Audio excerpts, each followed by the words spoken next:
Assalamualaikum warahmatullahi wabarakatuh. Selamat sore. Kali ini kita akan membahas mengenai analisis korelasi dan regresi linier berganda. Setelah kalian mengetahui pada pertemuan 2 minggu yang lalu kita telah membahas mengenai analisis korelasi sederhana, dan kemudian 1 minggu berikutnya kita membahas tentang regresi linier sederhana. Nah, kali ini adalah kelanjutan dari kedua materi tersebut, di mana kali ini kita akan berhubungan dengan 2 atau lebih variabel bebas atau independent variable, di mana kita akan mengetahui bagaimana korelasi hubungannya dengan variabel tak bebas Y, dan juga bagaimana nantinya variabel-variabel tak bebas ini, variabel-variabel bebas ini mempengaruhi atau dapat memberikan kontribusi dalam memprediksi nilai dari variabel tak bebasnya. Nah, referensi yang saya gunakan dalam presentasi kali ini ada 3, dari buku Ronald E. Walpole sendiri yang merupakan buku referensi utama pembelajaran kita, kemudian dari Ibu Itasia Dina S yang merupakan staf pengajar di IPB, dan juga dokumen lainnya. Nah, memasuki hal yang pertama, yaitu tentunya dalam pemodelan kita sudah semestinya mengetahui bagaimana tahapan pembentukan model yang baik dan benar. Dalam hal ini ada 4 langkah secara umum yang harus kita pahami dalam membentuk sebuah model statistik. Yang pertama, kita harus menentukan model. Nah, untuk menentukan model, di sini kita harus terlebih dahulu mengerti masalah yang akan diteliti. Jadi, kita tidak bisa langsung membuat model tanpa mengetahui latar belakang dari masalah yang akan kita teliti, yang akan kita coba carikan solusinya, atau yang kita akan coba selesaikan. Kemudian, setelah kita memahami masalah yang akan kita teliti, di sini juga kita harus mengetahui bagaimana memilih peubah tetap dan tidak tetapnya, atau bagaimana memilih peubah tak bebas dan bebasnya. Dan juga selain itu kita juga harus mampu mengidentifikasi apakah variabel-variabel tersebut itu available, accessible, atau bisa dan mudah diakses data-datanya. Kemudian kita juga harus bisa mengidentifikasi model regresinya. Artinya dalam hal ini kita bisa memberikan pendapat awal mengenai model regresi apa yang nantinya bisa menjelaskan, mendeskripsikan variabel atau peubah tetap dan tidak tetapnya. Kemudian kita juga bisa menentukan data-data yang diperlukan untuk membangun model tersebut. Yang tadi saya bilang bahwa kita harus bisa pastikan bahwa kita mampu memperoleh data yang hendak kita gunakan dalam penelitian. Apakah data itu accessible, available, atau bisa kita dapatkan dengan cara yang sederhana ataupun melalui proses pengumpulan data yang semestinya. Langkah yang kedua yaitu menduga parameter. Nah, ketika model itu sudah ditentukan, maka selanjutnya yaitu kita menduga parameter yang ada di dalam model. Nah, dalam hal regresi, kita mencoba menduga parameter regresi dengan menggunakan data yang ada. Karena kita menggunakan data berupa sampel, bukan data dari populasi, karena kalian sudah tahu pada dasarnya populasi itu menyangkut jumlah yang banyak, sehingga dalam suatu penelitian sangatlah jarang kita menggunakan data populasi. Jadi kita menggunakan data sampel untuk menduga parameter yang ada di populasi. Sehingga di sini diperlukan pendugaan parameter regresi dengan menggunakan data dari sampel yang kita gunakan. Kemudian yang kedua, mendapatkan selang kepercayaan bagi parameter regresi. Nah, setelah menduga parameter, kita akan coba menghitung selang kepercayaan bagi parameter regresi yang tadi kita duga. Kemudian untuk peramalan, kita menginginkan galat yang paling kecil, sehingga di sini juga kita harus mampu menghitung seberapa besar galat yang kita lakukan dalam kaitannya dengan prediksi tadi. Nah, kemudian jika kita menduga parameter secara individual atau tidak secara serentak, pastikan tidak ada multikolinearitas dan bias. Ya, jadi pastikan bahwa setiap parameter itu dia bersifat tidak ada hubungan dengan variabel yang lainnya dan juga tidak bias. Nah, setelah kita menduga parameter, lalu kita akan melakukan verifikasi model, di mana verifikasi model ini mencakup evaluasi model yang sudah dibentuk dengan benar, misalnya apakah tanda parameternya sudah benar, kemudian apakah parameter yang kita gunakan itu sudah benar, maupun apakah nantinya dugaan parameter tersebut signifikan atau tidak di dalam model. Ya. Dan di sini juga kita akan amati apakah parameter tersebut bias atau tidak. Apakah dugaan parameter yang kita lakukan juga make sense atau masuk akal atau tidak. Kemudian kita juga akan mengecek asumsi regresi yang secara klasik ditetapkan, apakah errornya nanti terdistribusi secara normal sebarannya ataukah tidak. Kemudian apabila ada masalah dalam verifikasi model, kita akan memperhatikan kembali model tersebut dan jika diperlukan maka model lain yang tentunya akan lebih baik itu akan kita coba cari kembali. Jadi jika terdapat asumsi yang mungkin tidak dipenuhi, maka kita akan berusaha untuk mencari model terbaiknya kembali. Kemudian langkah yang terakhir yaitu memberikan inferensi atau interpretasi, kesimpulan dari model yang kita bentuk. Nah, interpretasi hasil analisis regresi ini harus disesuaikan dengan masalah yang diteliti. Jadi tadi ketika kalian pertama kali sebelum pembentukan model, kalian harus tahu dulu masalah yang mau diteliti itu apa, latar belakang masalahnya apa. Contohnya seperti pada kasus penyebaran COVID-19 kali ini. Sebelum kita memodelkan, alangkah baiknya kita harus mengerti dulu bagaimana penyebaran COVID-19 itu. Ada berapa cara penyebaran penyakit tersebut atau virus tersebut. Sehingga kita tidak asal memodelkan suatu formula untuk bisa memprediksi tingkat atau kecepatan penyebaran virus COVID-19.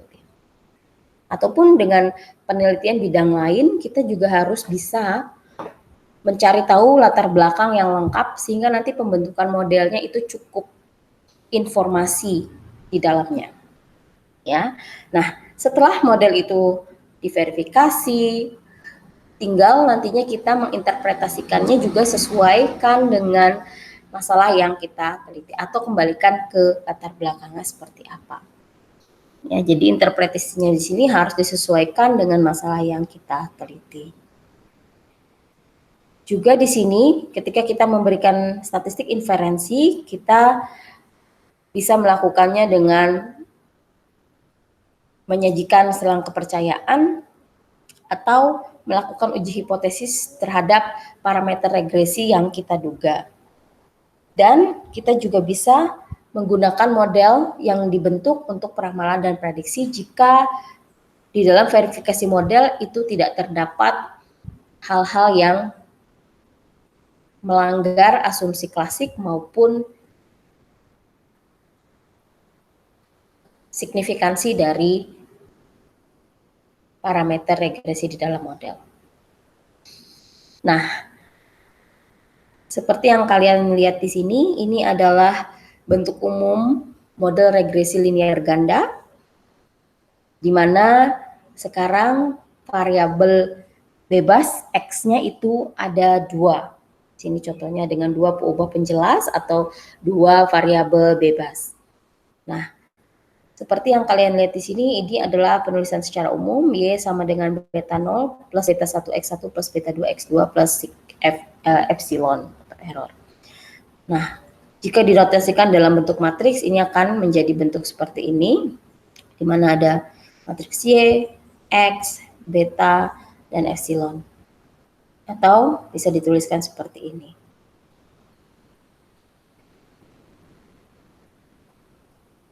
Nah, ini bentuk notasi matriks linear berganda, ya.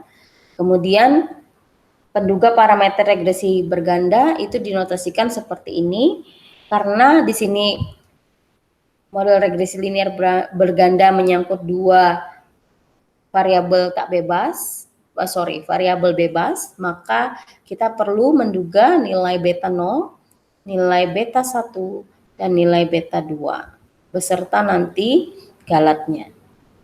Jadi beta di sini parameter regresinya sekarang ada lebih dari 2 ya, dengan koefisien atau konstan di depan. Berbeda dengan model regresi linear sederhana sebelumnya, yang mana kita hanya menduga beta 0 dan beta 1.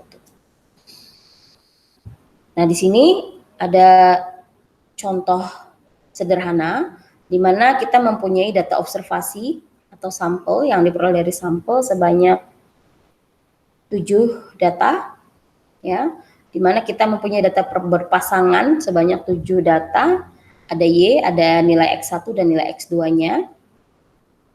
Dan kemudian data ini dibentuk ke dalam model regresi yang dinotasikan dalam bentuk matriks seperti ini. Nah, ketika kita masukkan ke dalam matriks, maka nilai Y 3,5 dan seterusnya sampai 2,3 itu dibentuk ke dalam matriks, ya, yang berukuran 2x1. Kemudian juga nilai-nilai X1 dan X2-nya itu dibentuk dalam satu matriks. Ya.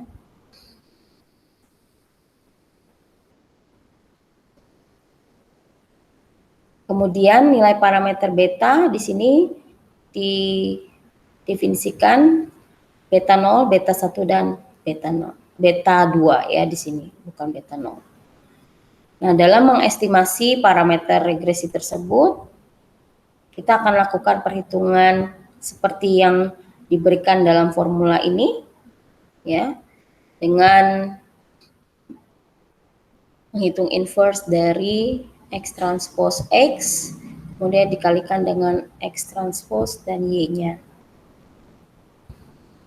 Nah, hasilnya ini dugaan garis regresinya adalah minus 0,214 ditambah 0,898 X1 dan 0,017 X2.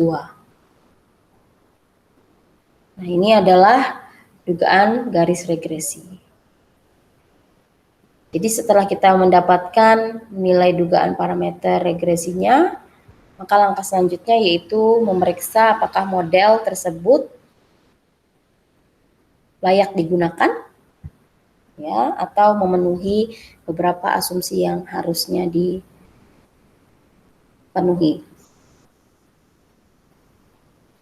Jadi pemeriksaan model itu juga dapat berupa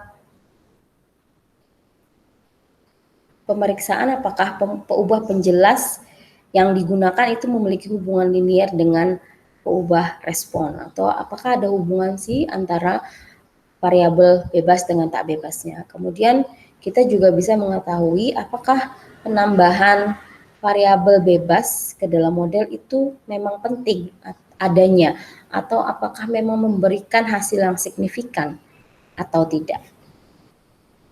Nah, ini kembali diberikan, ya, model umum regresi linear berganda dengan 2 peubah bebas, peubah acak bebas atau peubah penjelas, kemudian model umum regresi berganda dalam notasi matrik, dan perhitungan dugaan parameter regresi linear berganda. Nah, ini tadi sudah kita jelaskan sedikit di depan, dan di sini juga diberikan bentuk model perkiraan atau estimasi Y topi dalam bentuk matriks, dan juga bagaimana kita menduga matriks seragam bagi nilai beta. Dan juga di sini ada simpangan baku. Nah, dalam menguji parameter regresi linear berganda, kita di sini menggunakan uji T salah satunya, di mana statistik uji T ini sama ketika kita menguji parameter regresi linear sederhana ya. Nilai statistik uji T digunakan untuk melihat apakah parameter regresi itu memberikan nilai penting atau kontribusi penting dalam model. Jadi di sini yang paling utama adalah menguji nilai beta 1 dan beta 2 sebagai parameter regresi, sedangkan beta 0 ini adalah konstan. Karena nilai beta 1 dan beta 2 ini ada kaitannya dengan seberapa berpengaruhnya X1 nantinya terhadap Y, begitu juga dengan beta 2, berapa berpengaruhnya X2 terhadap Y.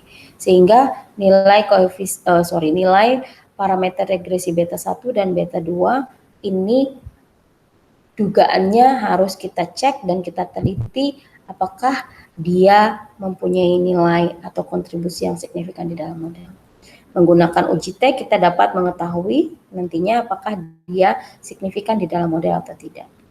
Di mana hipotesisnya bisa kalian lihat di sini. Untuk menguji beta 1, hipotesis nolnya beta 1 sama dengan 0 atau alternatifnya beta 1 tidak sama dengan 0. Bisa jadi kalian juga bisa memilih uji hipotesis dua arah yang ini maupun satu arah nantinya, tergantung dari kepentingan dari penelitian itu sendiri. Begitu juga dengan hipotesis yang kita gunakan untuk menguji beta 2. Jadi di sini uji T sekali lagi dimaksudkan untuk menguji pengaruh setiap peubah bebas secara satu persatu terhadap peubah tak bebasnya atau Y. Ya. Jadi di sini kalau ada model regresi linear berganda dengan dua peubah seperti ini, maka ketika beta 0 itu kita nyatakan beta J sama dengan 0, dengan alternatif beta J tidak sama dengan 0.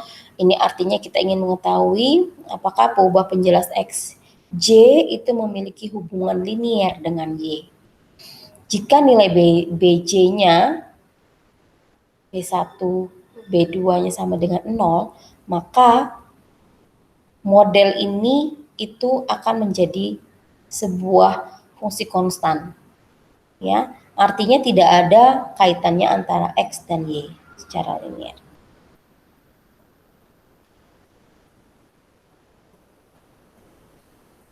Nah, ini salah satu tadi cara mendapatkan nilai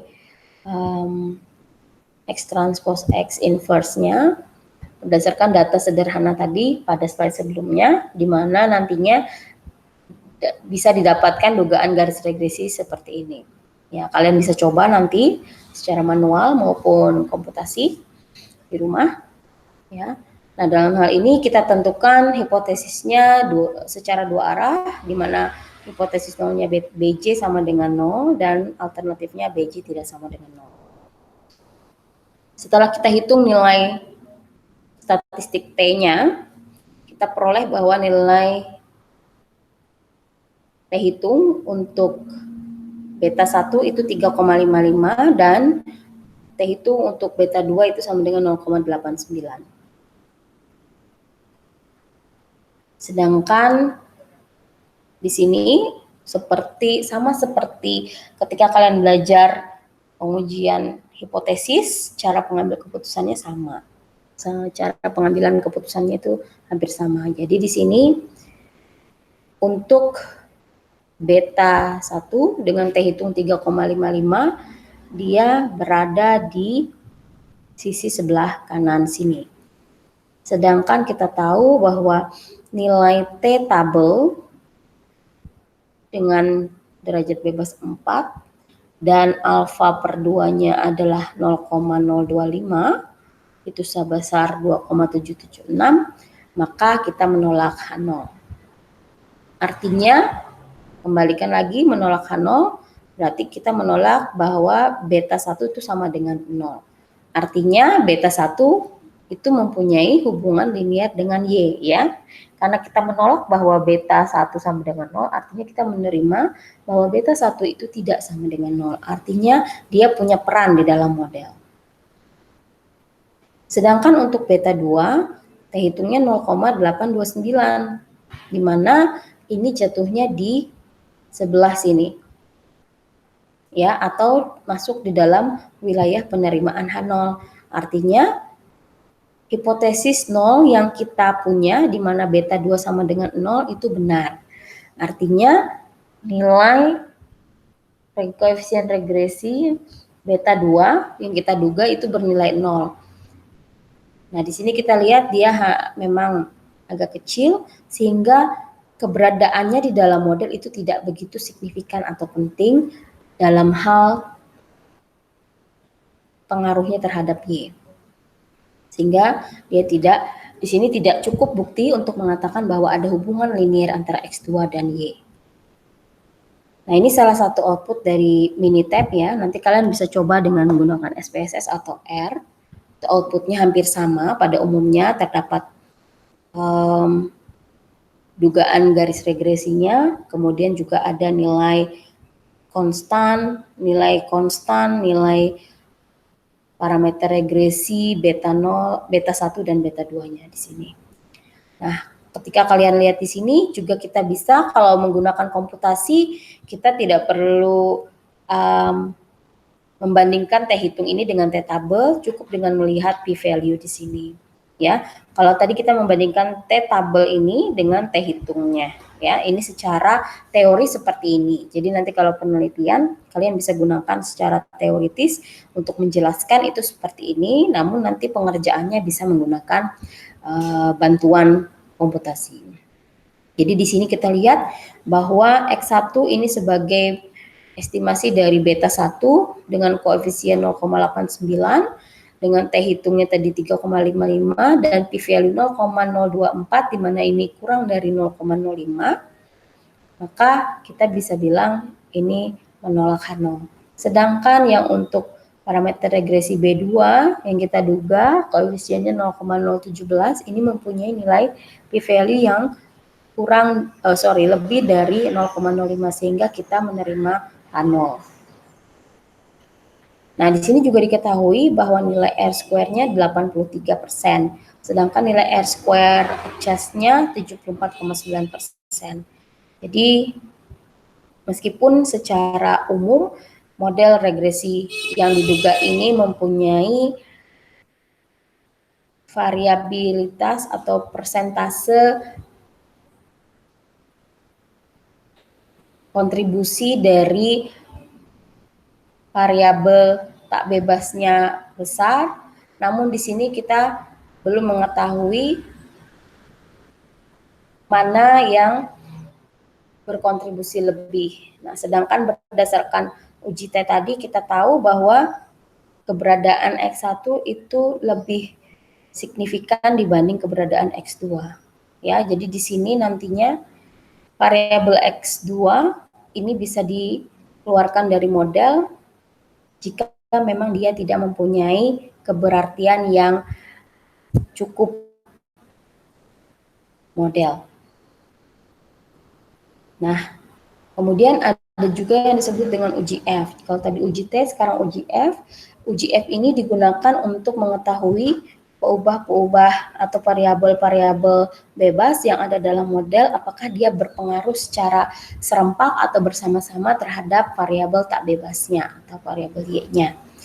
Kemudian uji F ini juga bisa mengetahui penambahan satu variabel bebas ke dalam model setelah peubah bebas lainnya yang ada di dalam model berpengaruh nyata atau tidak terhadap respon. Jadi apakah nantinya kalau ada penambahan variabel bebas baru itu apakah berpengaruh atau tidak di dalam respon terhadap variabel Y-nya. Kemudian jika diberikan penambahan sekelompok peubah penjelas ke dalam model, Juga nantinya akan dilihat apakah berpengaruh nyata atau tidak terhadap respon.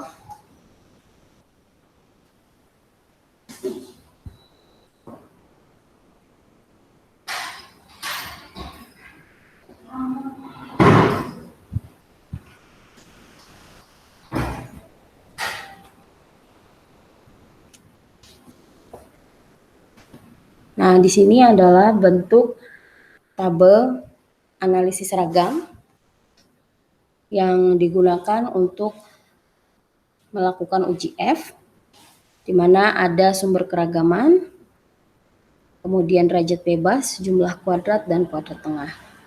Jadi di sini sumber keragamannya itu berasal dari regresi, atau koefisien konstan dari regresi itu sendiri, kemudian sisaan itu berdasarkan dari jumlah banyaknya data yang digunakan dikurangi dengan banyaknya perubahan penjelas dikurangi 1.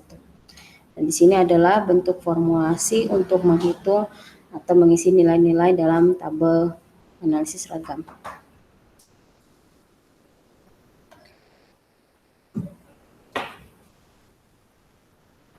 Nah, di sini dengan menggunakan hipotesis yang tadi kita asumsikan di depan, kalau uji F itu adalah menguji secara serempak apakah variabel bebas X1 dan X2 di dalam model tersebut secara serempak berpengaruh terhadap Y.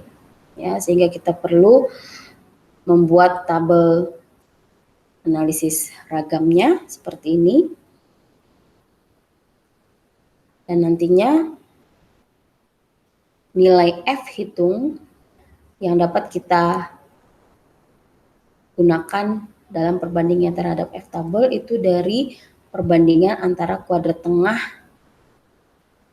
regresi dengan kuadrat tengah sisaannya.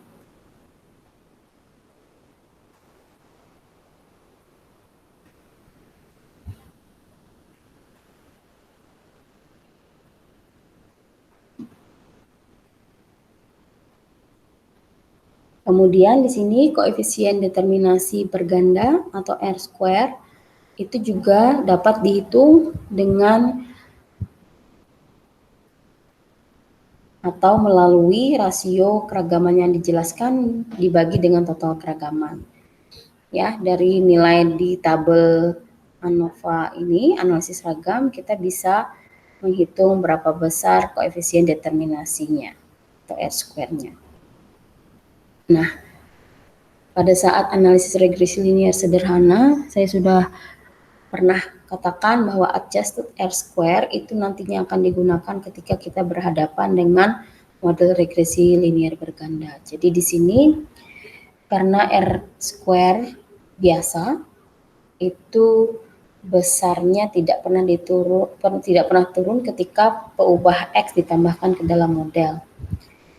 Ya, hanya nilai Y yang menentukan besarnya jumlah kuadrat di Y. Jadi di sini R square itu tidak dapat dijadikan sebagai patokan untuk membandingkan model yang satu dengan model yang mungkin sudah ditambah dengan variabel bebas lainnya. Sehingga solusinya jika untuk membandingkan beberapa model itu digunakan adjusted R square atau nilai koefisien determinasi R square yang sudah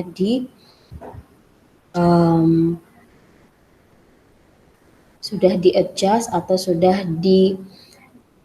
istilahnya sudah diberikan beberapa istilahnya itu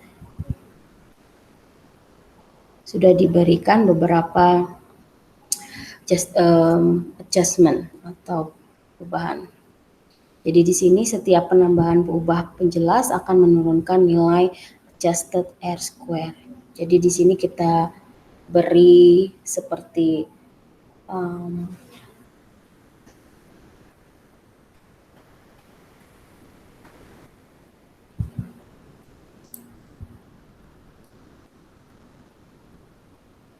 kita berikan penyesuaian terhadap nilai R square-nya. Jadi di sini nilai adjusted R-square ini merupakan penyesuaian di mana nantinya dia bisa menghitung pengaruhnya, nilai pengaruh dari variabel bebas tersebut terhadap variabel tak bebasnya. Apakah dia akan menurunkan nilai dari variabel tak bebasnya atau apakah memberikan perubahan atau tidak. Nah, lalu di sini pengujiannya bisa dilakukan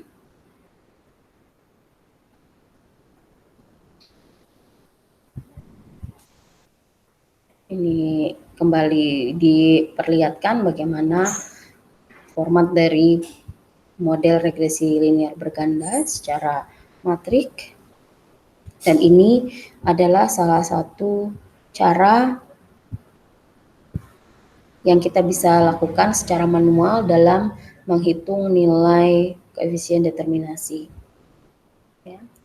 Dimana ini semua adalah bentuk matriks, jadi B transpose X transpose Y dibagi dengan Y transpose Y. Begitu juga yang R square adjust atau R square yang mengalami penyesuaian itu juga bisa dihitung. Nah, dugaan simpangan baku kita juga bisa hitung di mana J plus 1 dikali J plus 1 ini adalah unsur ke J plus 1 diagonal matriksnya. Jadi matriks diagonal dari X aksen X inverse. Ya.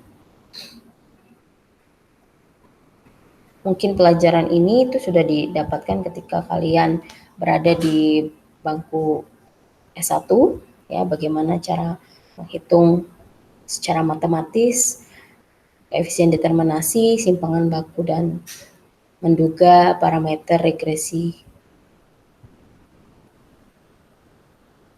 Nah, di sini adalah beberapa asumsi klasik yang harus dipenuhi dalam analisis regresi berganda. Yang pertama, harapannya nilai sisaan atau rataan dari sisaan atau galat itu sama dengan 0. Dan ragam atau variasi nilai dari sisaan itu juga homogen dari setiap nilai data yang diberikan. Jadi jangan sampai galat data yang satu terhadap nilai rata-rata itu lebih besar daripada yang lainnya. Dan juga di sini diharapkan antara galat yang satu dan lainnya itu tidak ada hubungan korelasi satu sama lain atau saling bebas. Jadi kejadiannya itu saling bebas. Nah, kemudian kita juga di sini mengasumsikan bahwa sebaran dari galat atau sisaan tadi juga mengikuti sebaran normal, distribusi normal. Kemudian galat tersebut juga harus bebas terhadap peubah bebasnya atau nilai kovarian antara Xi dan epsilon J itu sama dengan 0. Kemudian tidak ada multikolinearitas di antara variabel bebasnya. Ya, jadi tidak ada korelasi di antara variabel bebasnya atau di antara variabel X-nya. Ini tadi pengujian model uji F dan uji T, ya, pengulangan saja. Nah, di sini juga kalian bisa lihat bagaimana kaidah keputusan yang diambil ketika kita melakukan pengujian dari parameter regresi tadi. Jadi ada uji satu arah di sini dan di sini uji dua arah. Nah, kemudian bagaimana interpretasinya juga ini diberikan ketika kita melakukan uji hipotesis satu arah dan ketika melakukan uji hipotesis dua arah.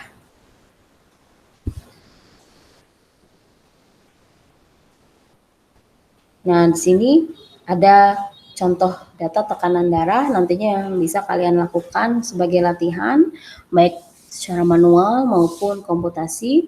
Jadi di sini ada 32 data yang secara acak diambil dari orang yang berusia di atas 40 tahun, di mana di sini ada tekanan darah yang diukur, kemudian ukuran tubuhnya ini adalah body mass index yang merupakan persentase bobot badan dibagi dengan tinggi badan kuadrat. Nah, di sini juga ada variabel merokok, di mana variabel merokok ini itu adalah biner atau jawabannya itu berupa iya atau tidak 01 yang disebut sebagai biner. Sehingga di sini merokok merupakan nantinya variabel yang bisa digunakan di dalam model regresi sebagai variabel boneka atau variabel yang mempunyai nilai biner. Ya, untuk sementara kita lihat model di sini. Nah, kalian bisa lihat bahwa hubungan antara ukuran tubuh dengan tekanan darah ini seperti ini scatter plotnya, dan antara umur dengan tekanan darah juga seperti ini plotnya. Meskipun agak sulit dilihat polanya, tapi kita bisa lihat ukuran tubuh dengan tekanan darah sepertinya ada hubungan linier positif. Begitu pula dengan umur. Sementara untuk yang merokok, karena dia tadi datanya biner 01, maka bentuk scatter plotnya itu berupa seperti ini. Jadi di sini dari plot ini kita bisa lihat bahwa ukuran tubuh itu memiliki hubungan linear positif dengan tekanan darah, begitu pula dengan umur dan tekanan darah. Sedangkan merokok itu memiliki hubungan positif dengan tekanan darah, karena kalau kita lihat di sini yang 0 dengan yang iya itu potensinya lebih besar yang berkata iya, ya saya merokok. Nah, ini juga cenderung linear positif ke atas seperti itu, meskipun datanya berupa data biner ya atau tidak. Nah, di sini hasil analisis yang digunakan menggunakan Minitab itu memperlihatkan bahwa baik ukuran tubuh, umur, dan rokok itu mempengaruhi tekanan darah. Sehingga di sini ketiga parameter regresi yang ada di dalam model itu signifikan.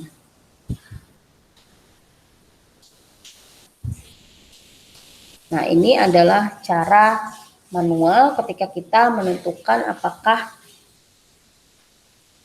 beta 0, beta 1, dan beta 2-nya itu signifikan atau tidak di dalam model dengan membandingkan nilai T hitung dengan nilai T tabel seperti yang sudah dijelaskan sebelumnya. Jadi di sini karena T hitung untuk beta 0 itu 3,02, maka cukup bukti untuk beta 1 T hitungnya 3,02, maka di sini disimpulkan karena dia lebih besar dari 0,683 T tabelnya, maka cukup bukti untuk mengatakan bahwa ada hubungan linier antara ukuran tubuh dan tekanan darah. Begitu pula dengan T hitung untuk beta 2 dan beta 3.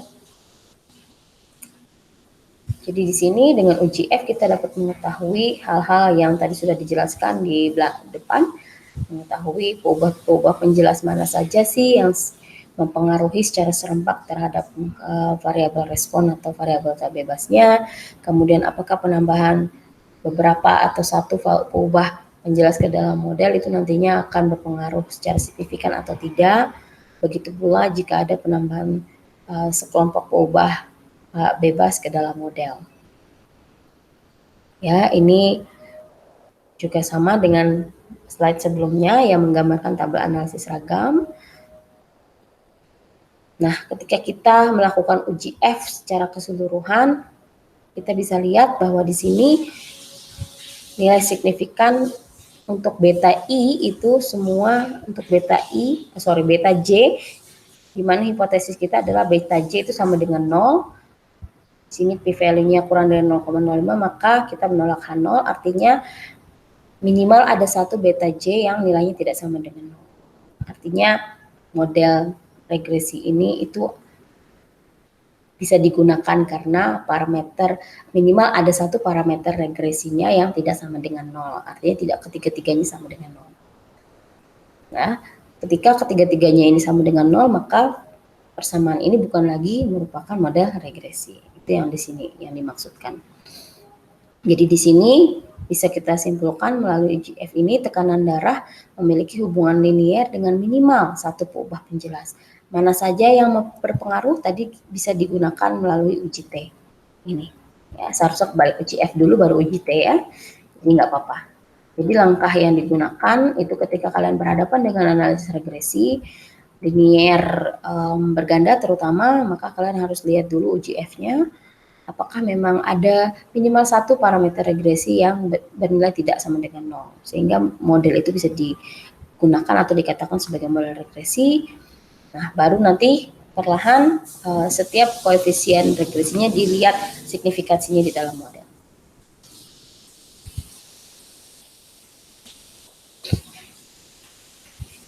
Di sini ada UGF parsial dan sekuensial, ya, dimana kalau kita uji parsial itu satu-satu, masing-masing model dibangun dengan mengeluarkan variabel peubah penjelas atau variabel bebasnya yang akan diuji pengaruhnya dari model lengkap diuji pengaruhnya.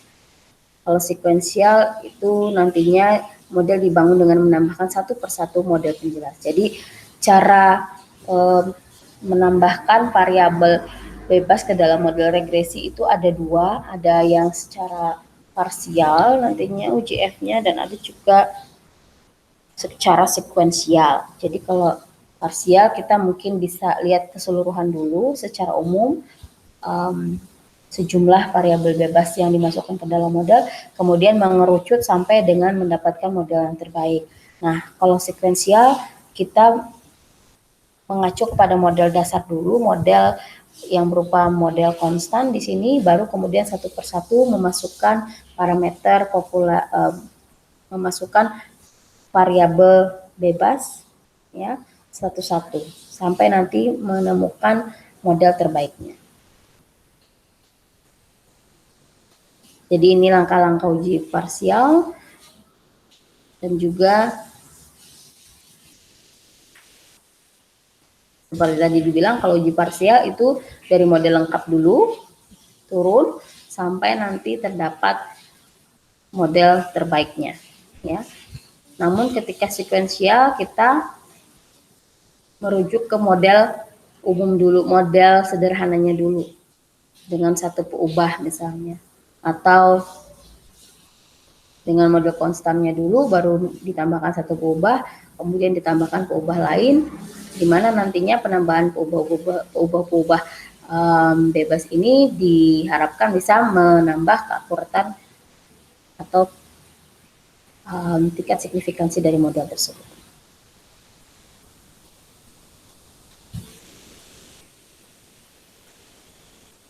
Ini contohnya, ya ini contoh lain UGF saja. Ini hipotesis umum yang tadi sudah dibahas juga. Selanjutnya saya akan jelaskan ini. Jika ada terjadi kasus multikolinier, artinya ada hubungan antara variabel bebasnya. Jadi di sini masalah multikoliniaritas itu terjadi pada regresi berganda. Jika nilai variabel bebasnya itu saling berkorelasi atau adanya hubungan linier yang kuat antara variabel-variabel bebasnya atau variabel X-nya. Nah, kenapa hal ini menjadi masalah? Karena dia akan mempengaruhi nilai ragam dari dugaan koefisien regresinya. Jadi variabel X yang dianggap penting kemungkinan akan tidak nyata walaupun nilai R square atau koefisien determinasinya tinggi. Kemudian pendugaan dari koefisien regresi itu bisa menjadi tidak benar. Misalnya koefisien memiliki tanda negatif padahal dalam hubungannya itu dia bernilai positif. Jadi bagaimana cara mendeteksi multikoliniaritas di sini? Itu ada beberapa, yaitu kita bisa melihat koefisien korelasi antar peubah penjelas atau variabel X-nya. Kemudian kita bisa menghitung nilai variance inflation factor FIF-nya dengan rumus seperti ini. Kita bisa hitung jika FIF-nya lebih besar dari 10, itu biasanya ada kecenderungan mempunyai masalah multikoliniaritas. Nah, bagaimana cara mengatasinya? Di sini kita bisa melakukan beberapa cara. Yang pertama, jika kita ingin memilih variabel X di mana hanya X yang signifikan dalam model, itu kita bisa lakukan dengan beberapa prosedur penyeleksian variabel X, yaitu dengan metode forward, backward, dan stepwise. Kemudian yang kedua, jika kita ingin mempertahankan konfigurasi variabel X yang akan masuk ke model, maka kita bisa menggunakan metode estimasi di luar metode kuadrat terkecil, yaitu seperti ridge regression, principal component regression, dan partial least square. Ya, jadi kalau kita memang tetap ingin mempertahankan variabel X itu di dalam model. Nah, di sini tentunya karena tadi regresi linearnya berganda, maka korelasinya pun di sini ada beberapa, maksudnya tidak lagi korelasinya bersifat sederhana. Ya, jadi ada koefisien korelasi antara Y dengan X1, Y dengan X2, begitu pula dengan X1 dan X2. Nah, yang tadi dibilang multiko itu jika nantinya ada hubungan antara X1 dan X2 ini yang dihindari. Ya. Nah, ini cara perhitungan korelasi parsial juga diberikan di sini, di mana pada umumnya sama dengan ketika kalian menghitung koefisien korelasi sederhana di depan, di awal ketika kita berbicara analisis korelasi. Ini sudah saya berikan di pertemuan analisis korelasi, jadi nanti bisa kalian baca ya lebih dalam bagaimana cara menghitungnya, dan di sini diberikan beberapa proses perhitungan secara matematika bagaimana kita menduga nilai beta 1, beta 2 dan menentukan nilai koefisien korelasi secara parsial.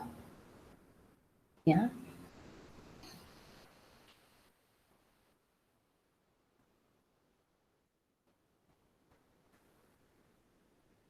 Nah, di sini ada diberikan contoh soal di mana nanti kalian bisa melatih di rumah bagaimana menentukan persamaan regresi bergandanya, memberikan interpretasi untuk nilai beta 0, beta 1, dan beta 2, serta memberikan nilai koefisien determinasinya, uji signifikansi dari setiap parameter regresinya, serta menghitung koefisien korelasi ketiga parameter regresinya. Nah, datanya di sini ada 10, di mana ada 10 data berpasangan, yaitu promosi, harga, dan keputusan konsumen. Ceritanya di sini adalah ketika ada seorang manajer pemasaran deterjen merek abstrak yang ingin mengetahui apakah terdapat pengaruh antara promosi dan harga terhadap keputusan konsumen dalam membeli produk tersebut. Di sini dihipotesiskan bahwa nilai parameter beta 1, beta 2-nya itu sama dengan 0 pada hipotesis 0, yang artinya nantinya promosi dan harga itu tidak berpengaruh secara signifikan terhadap keputusan konsumen dalam membeli deterjen produksi mereka. Serta kemudian alternatifnya adalah beta 1 dan beta 2 itu nilainya tidak sama dengan 0, artinya nantinya promosi dan harga itu mempunyai pengaruh yang signifikan terhadap keputusan konsumen dalam membeli deterjen merek yang mereka produksi. Ya. Jadi sekedar review dari regresi linear sederhana dan berganda. Ini adalah bentuk model regresi linear sederhana dengan satu peubah bebas, variabel bebas, dan ini adalah bentuk model umum regresi linear berganda dengan k peubah bebas. Bisa lebih dari 2. Jadi model regresi linear berganda itu jika terdapat 2 atau lebih peubah penjelas atau peubah bebas, variabel bebas. Ini notasi matriks yang tadi sudah dijelaskan di depan ya. Diulang kembali di sini. Jadi di dalam analisis regresi nantinya kalau regresi baik regresi linear sederhana maupun berganda ada 2 uji yang dilakukan yaitu uji F dan uji T. Uji F itu untuk menguji secara serempak apakah variabel bebas yang masuk dalam model tersebut itu minimal ada satu yang memberikan pengaruh terhadap memberikan signifikansi terhadap model ya. Kemudian uji T itu untuk mengetahui apakah setiap parameter regresinya mempunyai kontribusi yang signifikan di dalam model. Jadi ada dua uji, sekali lagi uji F dan uji T. Uji F untuk menguji model secara keseluruhan dengan hipotesis bahwa minimal ada satu beta J yang nilainya tidak sama dengan 0, sehingga model regresi yang dibentuk itu signifikan. Kemudian uji T itu untuk mengetahui apakah koefisien parameter yang mencakup di dalam model itu seluruhnya, atau untuk menguji setiap parameter regresi apakah dia berpengaruh secara signifikan di dalam model, memberikan kontribusi secara signifikan di dalam model atau tidak. Kemudian dalam pemeriksaan model itu juga bisa dilakukan melalui koefisien determinasi, kemudian adjust R square atau R square yang sudah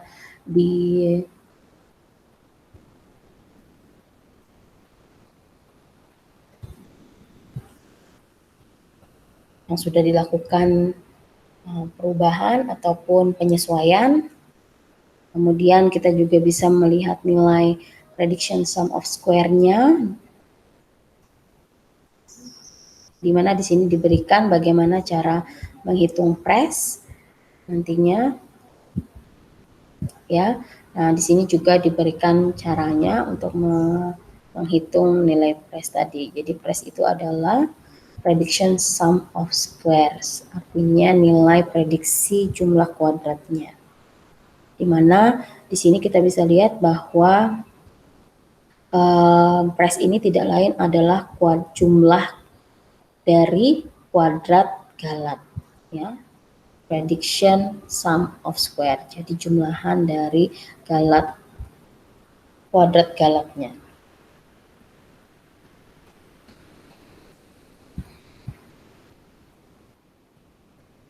Di sini adalah selain R square prediction, kita juga bisa lihat nilai pressnya untuk nantinya menentukan validitas model.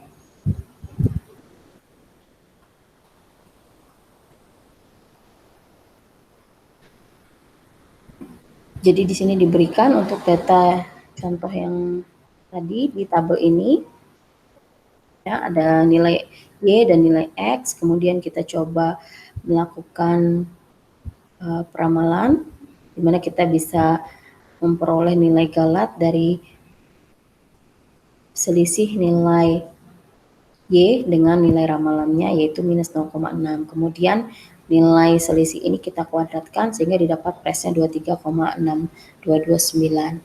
Nah, di sini kita lihat untuk data lengkap.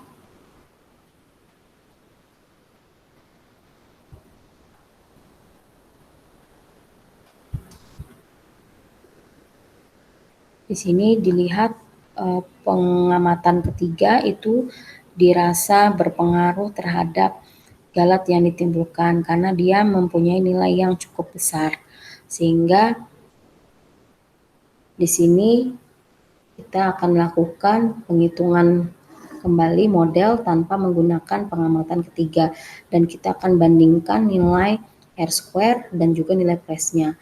Nah, kalian bisa lihat di sini nilai prediksinya, kemampuan prediksinya itu meningkat ketika kita menghilangkan atau mengeluarkan observasi atau pengamatan ketiga tadi, yang ini yang mempunyai galat yang besar di dalam perhitungan, ya. Jadi kalian bisa amati dari setiap ketika melakukan validasi model atau ketika sudah membentuk model, kemudian kalian menghitung galatnya. Ketika satu galat itu terasa lebih besar daripada yang lainnya dan dia besarnya sangat signifikan atau sangat berbeda dengan yang lainnya, maka perlu dilakukan inspeksi apakah pengamatan ketiga ini memang benar nilainya 12,74 ataukah cuma kesalahan dalam input data atau bagaimana. Ketika kalian mengetahui alasan mengapa di sini galatnya sangat besar dan begitu berbeda dengan galat dari pengamatan lainnya, maka kalian bisa mengambil keputusan apakah untuk tetap melibatkan pengamatan tersebut atau mengeluarkannya dari perhitungan.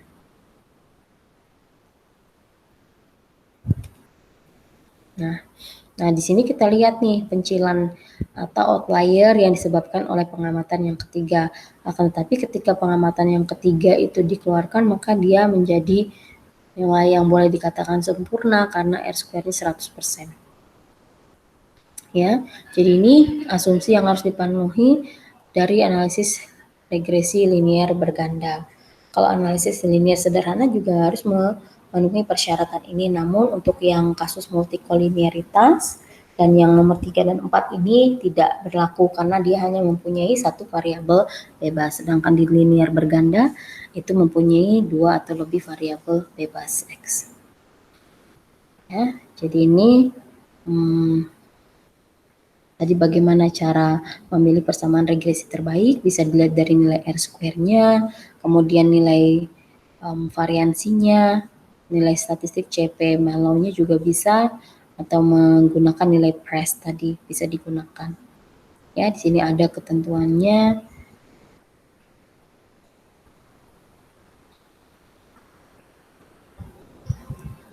Ini salah satu nilai statistik juga yang bisa digunakan untuk melihat apakah model regresi yang dibentuk itu baik atau tidak, untuk memilih mana model regresi terbaik.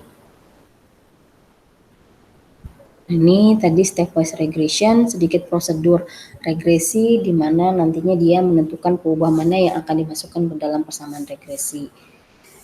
Kemudian ada yang disebut dengan eliminasi langkah mundur, backward regression, dan prosedur eliminasi langkah maju, forward regression.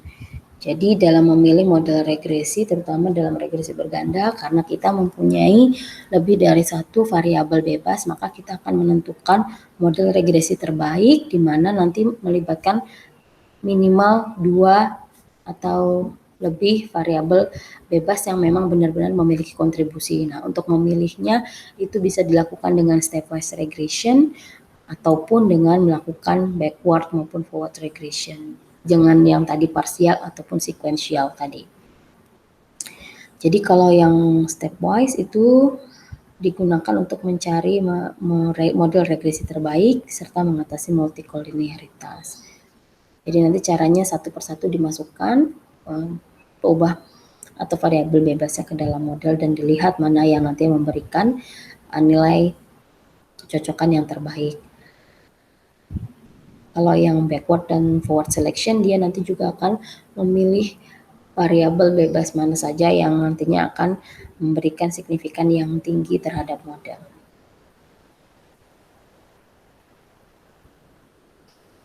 Nah, kalau kita berhubungan dengan analisis regresi berganda, tentunya korelasinya juga yang dilihat banyak. Nah, di sini ketika ada contoh data seperti ini, nanti kalian bisa cobakan juga.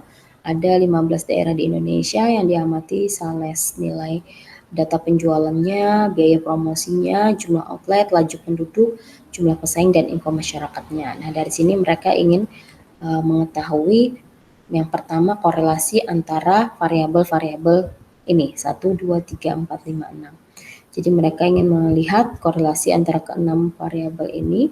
Nah, dan di sini kalian bisa menggunakan korelasi Pearson karena datanya kuantitatif ya, continue. Kemudian di sini kalian lihat antara penjualan dan biaya promosi cukup tinggi korelasinya. Kemudian antara penjualan dengan jumlah outlet juga cukup tinggi serta terhadap jumlah pesaing. Namun penjualan ini mempunyai korelasi yang berbanding yang bersifat negatif terhadap laju penambahan penduduk dan tingkat pendapatan konsumen. Untuk melihat signifikansinya, apakah korelasi ini signifikan atau tidak bisa dilihat di nilai signifikan di sini.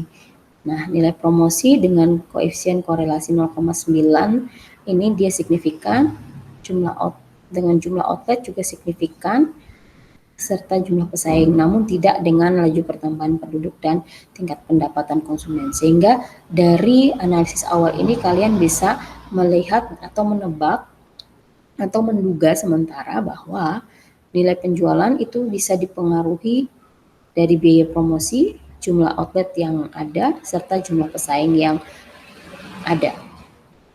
Sedangkan laju pertambahan penduduk dan tingkat pendapatan konsumen itu tidak berpengaruh secara signifikan terhadap penjualan. Sehingga kita hanya bisa mungkin melibatkan biaya promosi, jumlah outlet, dan jumlah pesaing terhadap prediksi penjualan. Nah, ini dengan metode enter yang di awal saya sudah sebutkan di analisis regresi dan korelasi sederhana, di mana kita meng-enter semua variabel ya di sini.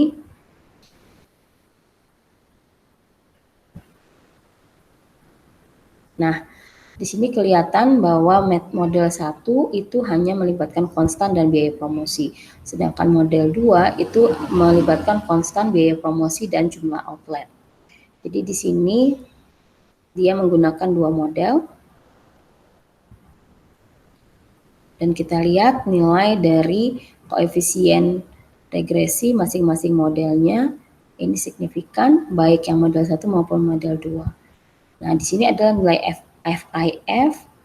nilai VIF untuk melihat apakah ada multikolinearitas antara biaya promosi dan jumlah outlet. Karena di sini biaya promosi dan jumlah outlet itu adalah sama-sama variabel bebasnya. Sehingga tidak boleh ada korelasi di antara mereka. Nah, jika kita mau melihat nilai koefisien korelasi antara biaya promosi dan jumlah outlet, itu sebesar 0,735 yang juga dia signifikan. Jadi korelasinya cukup kuat ya, biaya promosi dengan jumlah outlet tadi. Namun di sini FIF-nya kurang dari 10, berarti tidak ada cenderungan adanya multikolinearitas tadi. Sehingga ada model 1, ini juga pada tabel excluded variables, ini biasanya ini output di SPSS, itu kita bisa tahu bahwa model 1 itu yang dimasukkan adalah cuma biaya promosi, sedangkan variabel jumlah outlet, laju pertumbuhan, tingkat pesaing, dan tingkat pendapatan konsumen itu dikeluarkan. Ini namanya excluded variables. Sedangkan di model 2 kita hanya memasukkan biaya promosi dan jumlah outlet, sedangkan laju pertumbuhan, jumlah pesaing, dan tingkat pendapatan itu dikeluarkan. Karena di sini nilai dari koefisien masing-masing parameter ini itu tidak signifikan. Ya, sehingga kita hanya mengambil koefisien atau parameter regresi yang nilainya itu memberikan kontribusi nyata atau signifikan di dalam model. Jadi kesimpulannya di sini berdasarkan indikator itu model kedua itu model yang terbaik karena nilai R, S-square, dan R-square adjust-nya diperoleh lebih besar dibandingkan dengan model pertama. Kemudian nilai S-nya yang dihasilkan juga lebih kecil dari model yang pertama ya. Kita bisa lihat. Nih.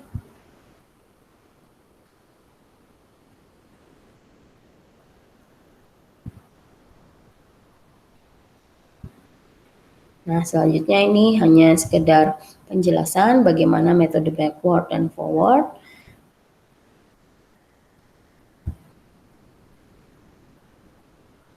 Sama seperti yang contoh sebelumnya tadi, bagaimana model 1 itu melibatkan satu variabel bebas, baru kemudian yang kedua itu menambahkan variabel bebas lainnya yang memiliki kontribusi dalam model. Sama dengan di sini, yang stepwise, dia langkah 1 memasukkan satu nilai variabel bebas, kemudian step yang kedua, dia akan menambahkan satu variabel lagi sampai dengan menghasilkan variabel terbaik. Kalau backward itu biasanya full model dulu, baru nanti satu-satu dilihat mana yang variabel bebasnya itu mempunyai kontribusi atau tidak di dalam Y, sehingga nanti dikeluarkan satu-satu sampai terdapat model terbaiknya. Nah, ini cara mengatasi multikolinearitas itu ada beberapa.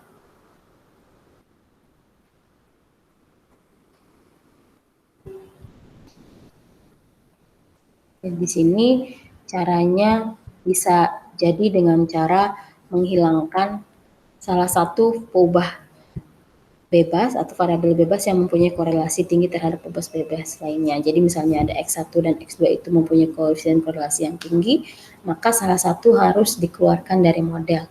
Karena dengan adanya korelasi yang tinggi itu, asumsinya bahwa kedua variabel bebas tersebut mempunyai kontribusi yang sama. Jadi pilih saja salah satu di antaranya mana yang mempunyai kontribusi. Jadi sehingga tidak kita gunakan kedua-duanya, ya. Kemudian menambahkan data pengamatan pada sampel itu juga bisa menghilangkan atau mengatasi masalah multikolinearitas. Kemudian bisa dengan melakukan transformasi terhadap peubah-peubah bebasnya yang mempunyai kolinearitas, atau bisa jadi menggabungkan menjadi peubah-peubah bebas, variabel bebas yang baru, ya, yang lebih berarti. Jadi tidak dengan memisah mereka, tapi menggabungkannya menjadi satu. Kemudian kita juga bisa menggunakan regresi kuadrat terkecil parsial maupun regresi komponen utama atau principal component regression untuk mencegah multikolinearitas. Ini beberapa materi yang mungkin kalian nanti bisa baca sendiri, ya. Karena Ibu tidak masukkan ke dalam materi pembelajaran untuk prinsipal komponen analisis ini. Namun kalian bisa pelajari, siapa tahu nanti dalam penelitian kalian mengharuskan kalian melakukan prinsipal komponen analisis. Ya. Nah, mungkin itu saja yang bisa Ibu sampaikan pada hari ini. Untuk selanjutnya, aplikasi analisis regresi linier berganda menggunakan R maupun SPSS sudah Ibu berikan dalam Simari. Ya, di sini ada beberapa contoh tutorial menggunakan SPSS dan menggunakan R, sehingga nanti kalian bisa lihat bagaimana cara melakukan analisis regresi linier berganda di SPSS maupun di R. Oke, dan di sini juga untuk materi pembahasan lebih detail kalian bisa bisa baca buku referensi utama kita, yaitu Ronald L. Walpole 2012 di chapter 12 tentang multiple linear regression and certain nonlinear regression models. Tapi kali ini hanya di multiple linear regression saja pada halaman 443 sampai 496.